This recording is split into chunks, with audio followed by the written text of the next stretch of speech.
나는 예수 안에서 행복합니다. 기쁘고 즐겁습니다.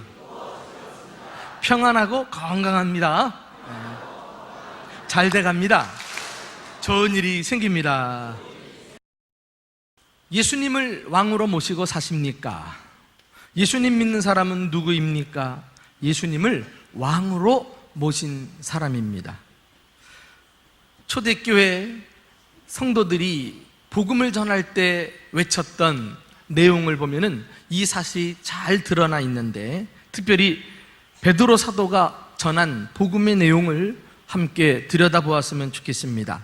자, 사도행전 5장 30절 32절까지 함께 읽어보실까요? 시작. 너희가 나무에 달아 죽인 예수를 우리 조상의 하나님이 살리시고 이스라엘에게 회개함과 죄사함을 주시려고 그를 오른손으로 높이사 임금과 구주로 삼으셨느니라. 우리는 이 일의 증인이라. 여러분, 이 메시지 가운데 복음의 내용이 들어가 있어요. 복음이 무엇입니까? 나무에 달아 죽인 예수, 그분을 우리 조상의 하나님이 살리셨다. 다시 말해 십자가와 부활이 복음이에요. 다른 소식으로는 구원받을 수 없습니다. 자, 이 복음을 전한 결과 어떤 일이 일어납니까? 이스라엘에게 회개함과 죄를 깨닫고 회개하는 일이 일어나잖아요. 그리고 죄사함을 주시려고 죄로부터 구원받는 놀라운 일이 일어납니다. 그리고 그것을 넘어서서 그를 오른손으로 높이사 임금과 구주로 삼으셨다. 여러분, 구원이 우리에게 가져다주는 궁극적인 결과는 바로 예수님이 나의 임금과 구주가 되는 것입니다. 여기에 하나님의 놀라운 계획이 나오고 있죠.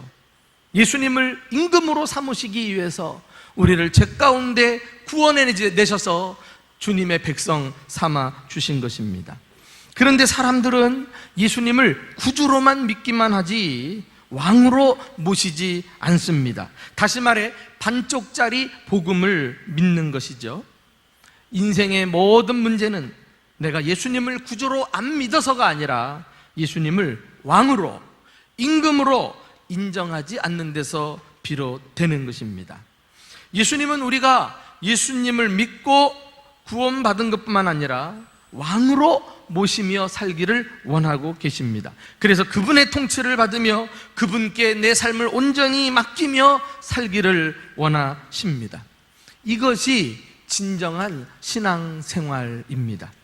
어떤 사람은 예수님을 믿는다고 하면서 여전히 예수님의 다스림을 받지 않고 자기가 하고 싶은 대로 하는 사람이 있어요. 아직도 삶을 예수님께 내어드리지 못하고 자기가 조종하면서 삽니다. 이것은 신앙생활이 아니라 종교생활이라고 말합니다. 종교가 무엇입니까? 마음의 평안을 얻는 도구 아니에요? 세상에 복을 누리기 위한 수단이라고 할 수가 있습니다. 여기서 기복주의가 나오고 세속주의가 나오는 거예요. 적어도 기독교 신앙은 그렇지 않습니다. 신앙은 나를 위해서 믿는 것이 아니라 나의 왕이신 예수님을 이 땅에서 높이고 그분을 영화롭게 하는 것, 이것이 기독교 신앙이라고 할 수가 있습니다. 앞서 읽었던 베드로의 메시지를 보면은 구주보다 임금이 먼저 나오는 거 확인할 수 있으셨죠.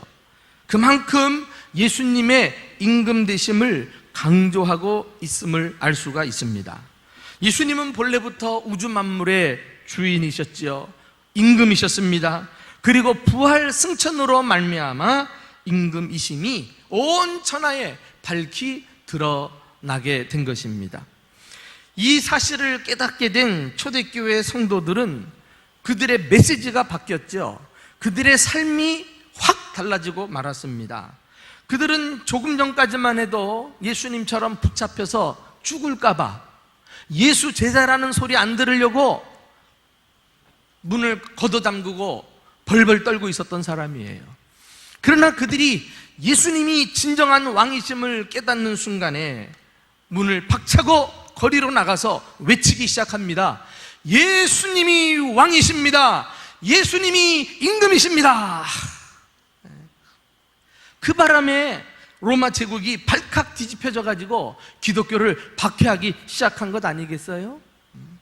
아니, 버젓이 로마 황제가 천하를 다스리고 있는데 누가 쿠데타를 일으키려고 예수가 왕이라고 하느냐 말이죠. 그래서 예수 믿는 사람들 다 색출하고 잡아가두고 사자밥이 되게 하고 톱으로 썰고 찢고, 그리고 광야에 유리방황하게 만들고, 그래서 기독교 핍박이 시작된 거예요. 그럼에도 불구하고 그들은 조금도 머뭇거림이 없이 어디를 가든지 드러내놓고 예수의 왕되심을 선포한 것입니다. 복음을 제대로 믿은 거죠. 신앙생활 제대로 한 것입니다. 여러분, 우리가 초대교회까지 멀리 갈 필요가 없어요. 가까이는 왜 북한 정권이 기독교를 탄압할까요? 북한 인민들이 기독교를 믿게 되면 김씨 부자가 설 자리가 없어지기 때문입니다. 예수님이 진정한 왕이심을 깨닫게 될 때 3대에 걸친 우상화 정책은 무너지고 말 것이기 때문이에요. 그래서 기독교를 무서워하고 복음이 담겨있는 성경을 두려워하는 것입니다. 여러분은 어떻습니까? 자신과 세상을 섬기는 우상 숭배에 빠져서 왕이신 예수님을 대적하고 있지는 않으십니까? 혹시 예수님이 왕이라는 사실이 기쁘기보다 불편한 것은 아니에요? 예수님이 나의 왕이 되시고 내 삶을 다스리심으로 나는 자유하게 되었다고 생각하기보다도 그 사실이 나에게 부담으로 작용되지는 않으십니까? 그러나 명심하십시오. 나의 태도나 생각이 어떠하든지 간에 예수님은 여전히 왕이시라는 사실을 말입니다. 예수님은 우리 마음에 들어오셔서 나의 전부를 차지하시고 내 삶을 다스리기를 원하고 계십니다. 초대교회 가운데 라오디게아 교회가 있는데, 이 라오디게아 교회를 향해서 예수님이 하신 질책은 혹독합니다. 그리고 그들에게 마지막으로 권면을 하는 말씀이 요한계시록 3장 20절에 등장하고 있는데, 자, 어떤 요청을 하고 있을까요? 다 같이 읽어보실까요? 시작. 볼지어다 내가 문 밖에 서서 두드리노니 누구든지 내 음성을 듣고 문을 열면 내가 그에게로 들어가 그와 더불어 먹고 그는 나와 더불어 먹으리라. 여러분, 이 말씀은 불신자들에게 예수 믿으라고 하시는 말씀이 아니에요. 이미 예수님을 믿고 구원받은 라오디게아 성도들에게 하시는 말씀입니다. 다시 말해 그들에게 좀 마음을 열어서 내가 들어가야 되겠다, 나를 저 한켠에 밀어두지 말고 마음의 보좌에 나를 앉혀서 왕으로 삼기를 원한다, 이런 말씀이에요. 한마디로 왕의 대관식을 치루어야 하겠다는 것입니다. 그렇게 되면 무슨 일이 일어납니까? 내가 그에게로 들어가 그와 더불어 먹고 그는 나와 더불어 먹으리라. 우리의 삶은 날마다 왕의 만찬에 참석해서 왕과 함께 기쁨의 식사를 나누는 놀라운 경험을 하게 될 것이라는 말씀 아니겠어요?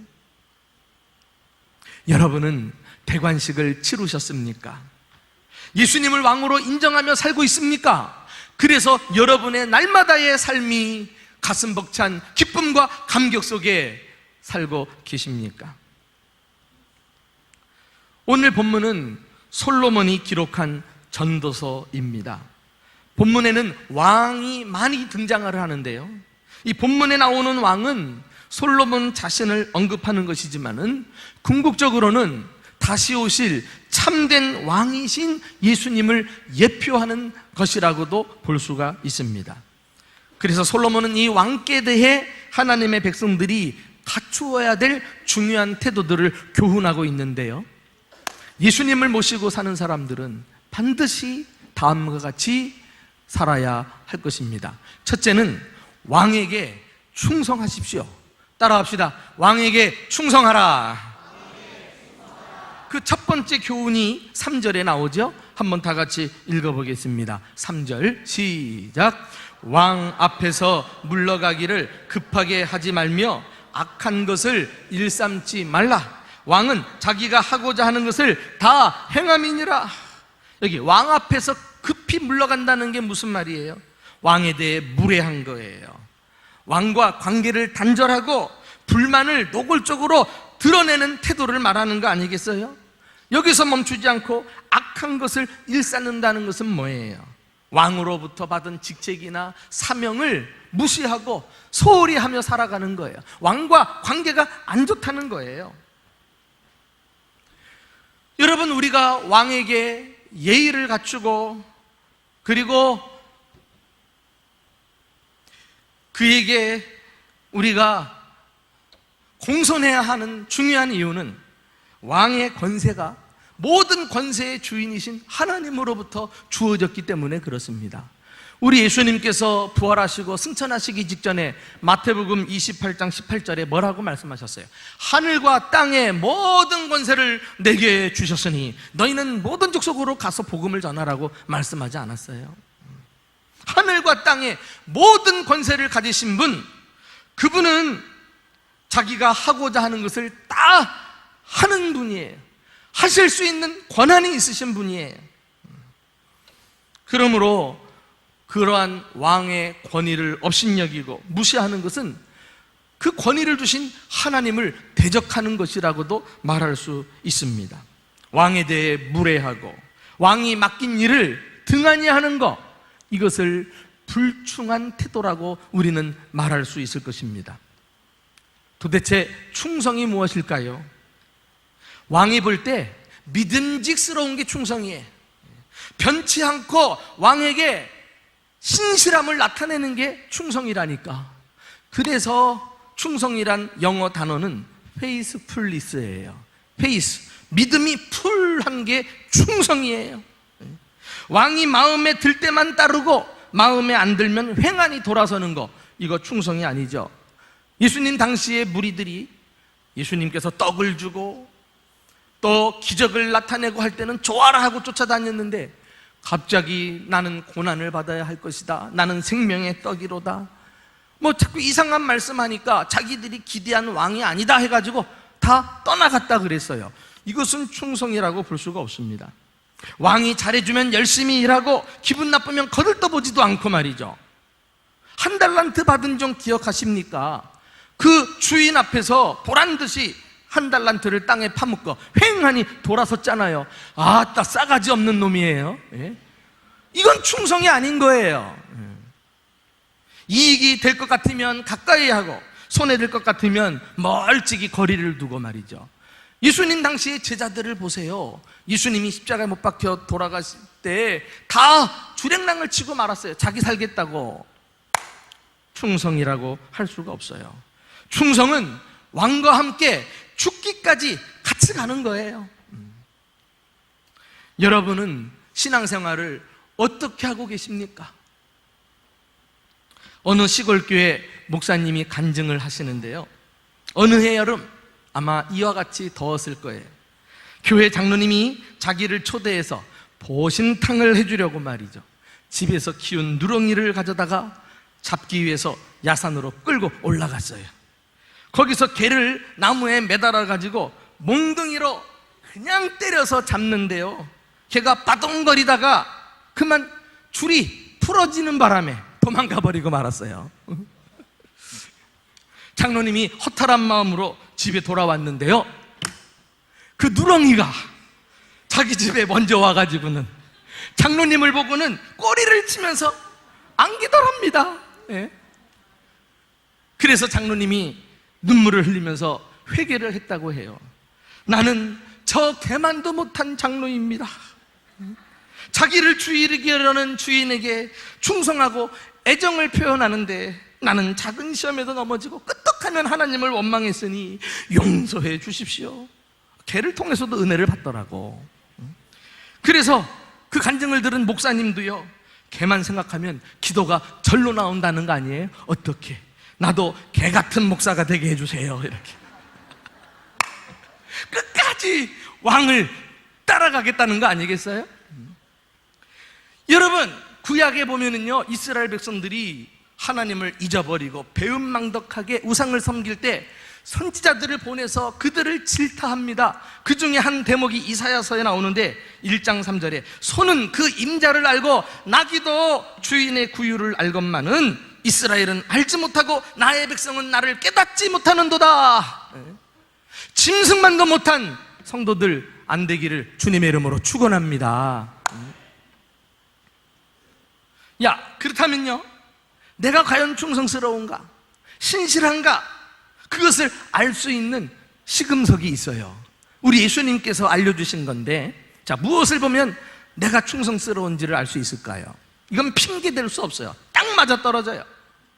자, 누가복음 16장 10절과 11절 말씀을 함께 읽어보실래요? 다 시작.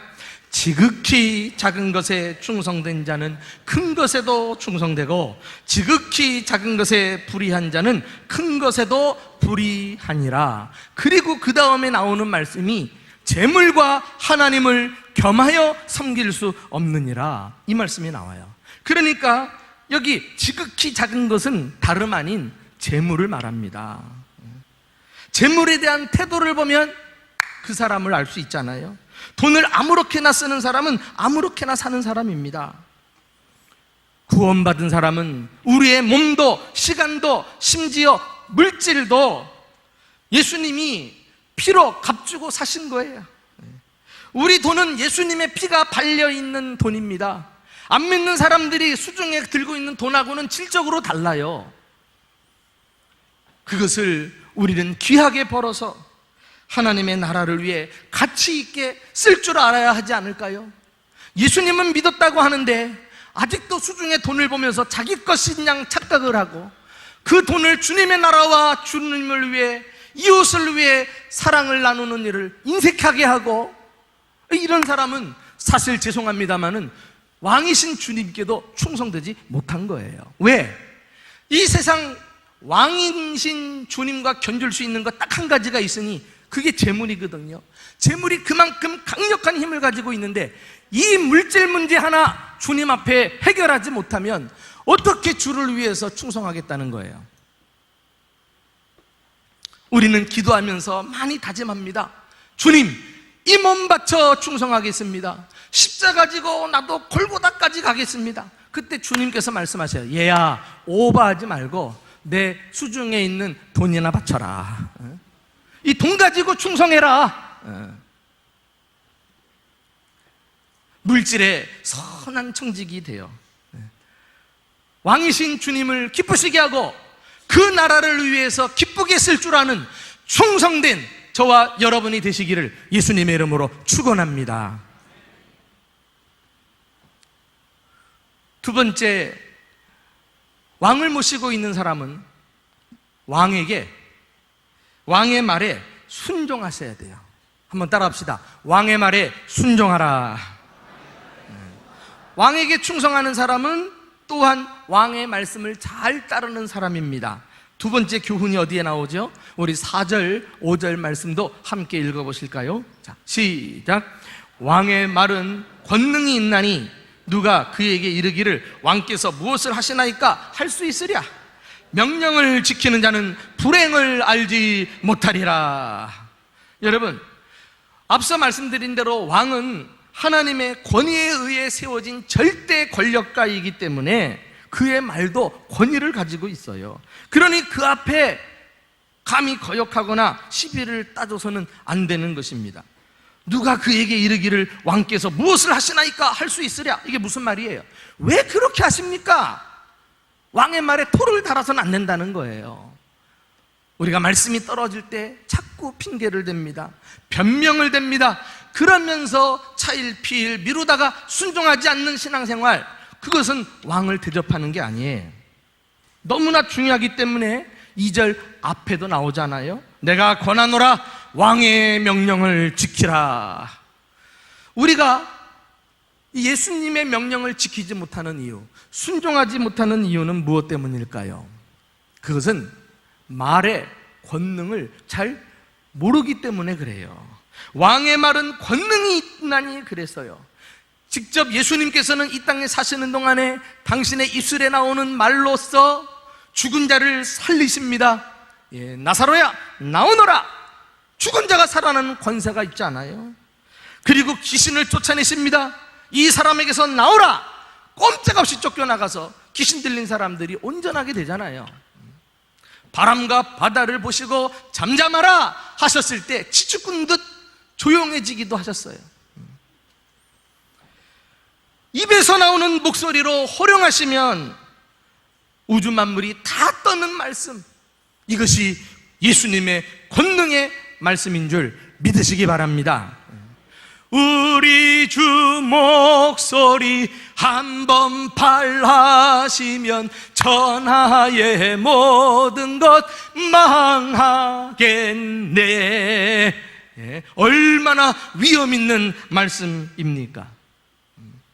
그러나 이 예수님의 말씀의 권능을 믿고 이 말씀을 지켜서 우상을 버리고 죄 가운데로부터 살아계신 하나님께로 돌아온 사람들은 운명이 달라졌어요. 심지어 가문의 역사가 바뀝니다. 저주가 흐르던 가정에 주님의 생명력이 부어지면서 축복된 가문으로 바꾸는 일들이 얼마나 많습니까? 또 한 가지, 왜 주님의 말씀에 순종하지 못할까? 제가 곰곰이 생각해 보니까 말씀을 진지하게 경청하지 않기 때문에 그래요. 그냥 귓전을 스치고 지나갑니다. 그냥 기동량으로 들어요. 나랑 상관없는 말씀처럼 들어보니까 그 말씀과 내가 상관이 없이 살아가는 거죠. 아까 라오디게아 교회는 주님을 왕으로 모시지 않았기 때문에 책망받은 교회였다면 초대교회의 데살로니가 교회는 오히려 칭찬받은 교회예요. 말씀을 잘 듣는 교회로 소문이 났어요. 나 참 부러워요. 우리 대전중보교회도 이것 때문에 칭찬받고 소문났으면 좋을 것 같아요. 한번 데살로니가전서 2장 13절 말씀을 함께 읽어보실까요? 시작. 이러므로 우리가 하나님께 끊임없이 감사함은 너희가 우리에게 들은 바 하나님의 말씀을 받을 때에 사람의 말로 받지 아니하고 하나님의 말씀으로 받음이니 진실로 그러하다. 이 말씀이 또한 너희 믿는 자 가운데서 역사하느니라. 할렐루야. 가장 본질적인 신앙생활의 자세, 말씀을 하나님의 말씀으로 받는 것, 요것만 잘 되면 무슨 일이든지 다 해결이 돼버려요. 이게 축복받는 비결이에요. 우리 교회도 이것이 잘 되어져 있으면 하나님께서 우리 교회를 양적 질적으로 성장시켜 주시고 부흥시켜 주실 줄로 믿습니다. 성도들이 하나님 말씀 잘 받아 은혜 받고 변화 받고 하나님의 역사를 체험하는데 왜 그 교회에 생명의 놀라운 역사가 일어나지 않겠어요? 저는 요즘 북한 관련 보도들이 매체들에서 쉽게 발견할 수가 있는데 북한을 볼 때마다 우스꽝스러운 장면 하나 나와요. 김정은과 그 참모들이 둘러싸여 있어가지고 막 훈시하면은 젊은 지도자 앞에서 원로 참모들이 막 메모를 막 열심히 하잖아요. 이게 보통 말씀이 아니라 이게 진짜 하나님 말씀이라. 왜? 우상화 정책이 사람들을 그렇게 바꿔놓거든요. 여러분, 사람 왕 앞에서도 이렇게 쩔쩔매는데 우리 하나님이 그런 대접 이상 받지 못할 이유가 어디 있어요? 지금 만왕의 왕이신 하나님이 말씀하시는데 그냥 지나칠 수 있겠어요? 우리는 예배라는 것이 무엇입니까? 하나님의 임재 앞으로 나아가서 왕이신 하나님을 아련하는 거예요. 그리고 설교를 통해서 하나님께서 우리 각자에게 필요한 말씀을 선포하고 계시는 거 아니겠어요? 이것을 사람만 들여다보고 사람의 말로 받는 사람은 영적으로 유익이 없어요. 하나님께서 목회자를 세우셔서 이 시대에도 지금 나에게 필요한 하나님의 음성을 들려주신다. 또 목회자도 함부로 자기 말로 설교할 수 있나요? 하나님 말씀을 본문으로 해서 그것을 풀어 이 본문 속에 있는 정확한 하나님의 뜻을 전달할 때 성도들이 하나님 말씀으로 아멘하고 받고 삶이 변화될 줄로 믿습니다. 오늘 이 시간 들려지는 말씀이 하나님의 말씀으로 나에게 주시는 음성으로 받아서 그 말씀이 내 심령 속에 꽂히게 될 때 여기 보니까 이 말씀이 또한 너희 믿는 자 가운데 역사하느니라 그리했어요. 역사가 안 일어나는 게 기적이죠. 오히려 하나님이 말씀하시는데 왜 말씀을 듣고 아무런 일도 일어나지 않겠어요? 내 지성이 새로워지든지 내 감정이 더 성숙한 사람들로 바뀌든지 의지가 발동돼서 하나님 말씀에 순종하는 자로 바뀌든지 하나님이 우리 삶 속에 말씀을 통해서 놀라운 일을 이루실 줄로 믿습니다. 그러므로 여러분, 이 짧은 시간 말씀을 받을 때마다 사력을 다해서 말씀을 받으세요. 나를 위해서 주시는 말씀, 이번 한 주간도 어떤 말씀을 주실지 기대하면서 그 말씀 중에 한 대목이라도 붙잡고 세상에 나가 한 주간 승리하시기를 주님의 이름으로 축원합니다. 이것이 신앙생활이기 때문에 그렇습니다. 마지막으로 왕을 모시고 사는 사람들은 왕 앞에서 겸손하셔야 해요. 따라합니다. 왕 앞에서 겸손하라. 마지막 세 번째 교훈을 함께 읽어보도록 하겠습니다. 7절, 8절 말씀이에요. 자, 시작. 사람이 장래일을 알지 못하나니 장래일을 가르칠 자가 누구이랴? 바람을 주장하여 바람을 움직이게 할 사람도 없고 죽는 날을 주장할 사람도 없으며 전쟁할 때를 모면할 사람도 없으니 악이 그의 주민들을 건져낼 수는 없느니라. 무슨 말씀입니까?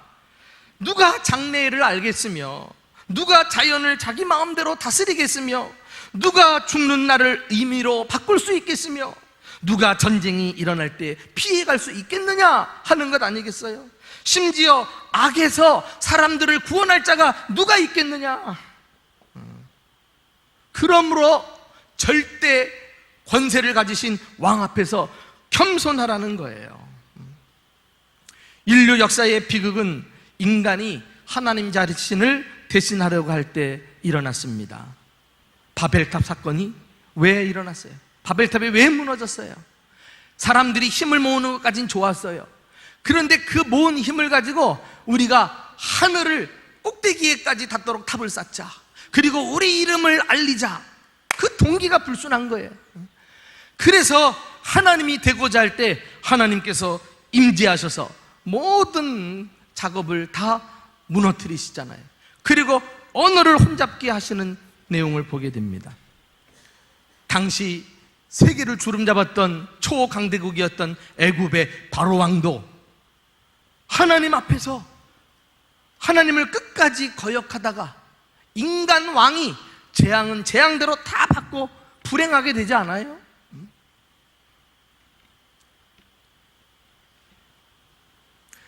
심지어 이스라엘의 역사상 사사시대를 사는 백성들이, 그때는 아직 왕을 세우지 않았기 때문에 왕권 정치가 아니에요. 하나님이 그들의 왕이십니다. 그럼에도 불구하고 하나님을 인정하지 않고 자기들 소견에 옳은 대로 행하였더라. 그러니까 완전히 무정부 상태처럼 이스라엘 역사상 가장 어두웠던 암흑기를 지나는 게 사사시대 아니겠어요? 인간은 보좌 가운데서 하나님을 밀어내고 자신이 그 위에 올라가려는 영적 구테타를 감행할 때 항상 불행해 왔어요. 항상 멸망을 당했어요. 그런데 이 모든 것의 시작이 에덴 동산에서 아담과 하와의 타락으로부터 비롯되었다는 사실을 아십니까? 그 타락의 핵심이 뭐예요? 피조물의 자리를 지키지 못하고 하나님처럼 되려고 선악과를 따먹었다가 그만 죄에 빠지고 만 거예요. 이게 교만입니다. 이게 교만. 교만은 자기 위치를 망각해서 자꾸 하나님의 자리를 넘보는 태도예요. 하나님 없이 살아보겠다는 거예요. 그래서 하나님은 교만한 자를 가장 미워하십니다. 야고보서 4장 6절에서 무엇이라고 말씀하고 있어요? 다 같이 읽어보실까요? 시작. 그러나 더욱 큰 은혜를 주시나니 그러므로 일러스되 하나님이 교만한 자를 물리치시고 겸손한 자에게 은혜를 주신다 하였느니라. 하나님은 그 백성들에게 더욱 큰 은혜를 준비해 놓고 계시는데 그걸 막 쏟아부어 주시려고 하는데 누가 그 은혜를 받느냐? 계속해서 하나님 앞에 두시고 긍휼히 여겨주시는 사람은 다름 아닌 겸손한 사람이에요. 겸손은 자신이 피조물인 것을 인정하고 창조주 하나님을 전적으로 의지하는 태도입니다.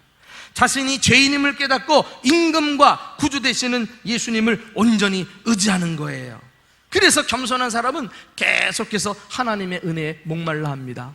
하나님의 사랑을 갈급하게 구하는 사람입니다.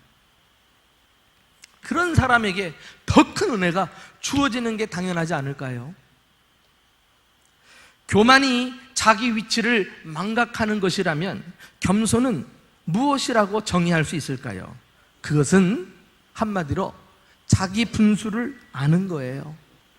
하나님이 정해주신 분량을 따라 사는 것입니다. 피조물의 분수, 목사의 분수, 장로의 분수, 권사의 분수, 집사의 분수, 성도의 분수. 그래서 그 분수를 잘 지키는 것이 겸손한 거예요.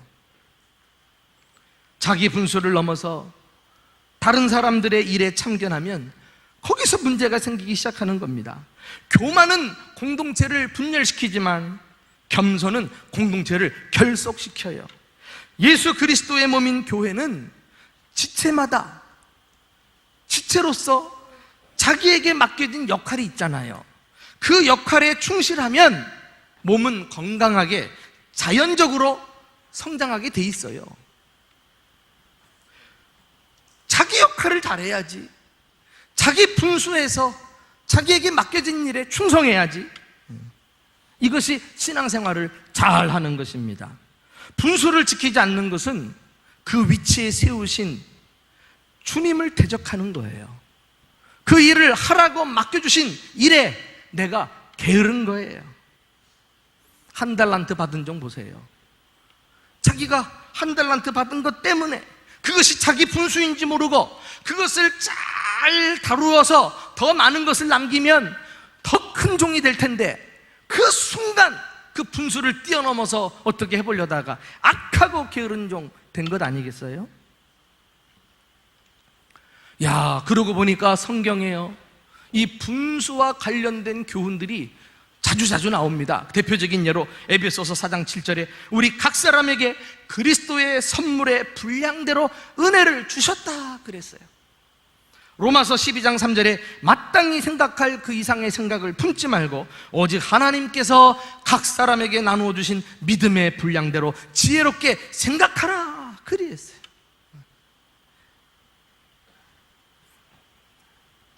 그 분수를 따라 지혜롭게 살아가는 것, 이것이 진정한 겸손이라고 할 수가 있습니다.